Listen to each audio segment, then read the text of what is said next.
राज्यातील मोटार वाहन विभागातील कर्मचाऱ्यांच्या प्रलंबित मागण्यांवरून आता आंदोलनाची धार अधिक तीव्र होताना दिसते आहे।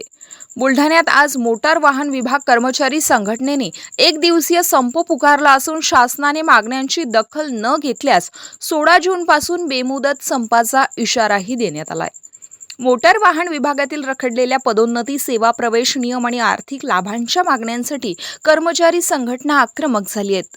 शासन आणि प्रशासनाकडून वारंवार मागण्या मांडूनही कोणताही ठोस निर्णय होत नसल्याचा आरोप करत आज एक दिवसीय लाक्षणिक संप पुकारण्यात आलाय। बुलढाणा प्रादेशिक परिवहन कार्यालयातील बहुतांश कर्मचाऱ्यांनी या आंदोलनात सहभाग नोंदवला। मिळालेल्या माहितीनुसार आरटीओ कार्यालयातील 12 कर्मचाऱ्यांपैकी 11 कर्मचारी संपात सहभागी झाले आहेत। यामुळे कार्यालयातील दैनंदिन कामकाजावर परिणाम झाला असून नागरिकांची विविध कामे रखडण्याची शक्यता निर्माण झाली आहे।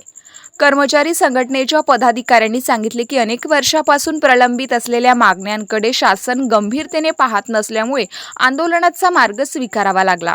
दरम्यान आजच्या आंदोलनाची दखल न घेतल्यास 16 जूनपासून राज्यभरातील कर्मचारी बेमुदत संपावर जाणार असल्याचा इशारा संघटनेने दिलाय आणि या पार्श्वभूमीवर शासन आणि कर्मचारी संघटना यांच्यातील चर्चेकडे आता सर्वांचं लक्ष लागलंय।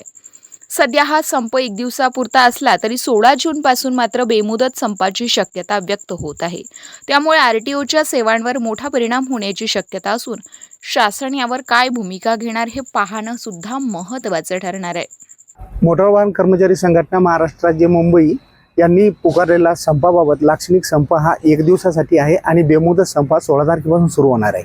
कर्मचाऱ्यांवर झालेले अन्याय 56 कर्मचाऱ्यांच्या ज्या पदोन्नत्या होत्या त्या नाकारण्यात आलेल्या आहेत। त्यासाठी आज कर्मचारी वर्ग बुलढाणा उपप्रादेशिक परिवहन कार्यालय बुलढाणा येथील 12 पैकी 11 कर्मचारी आज संपावर आहेत।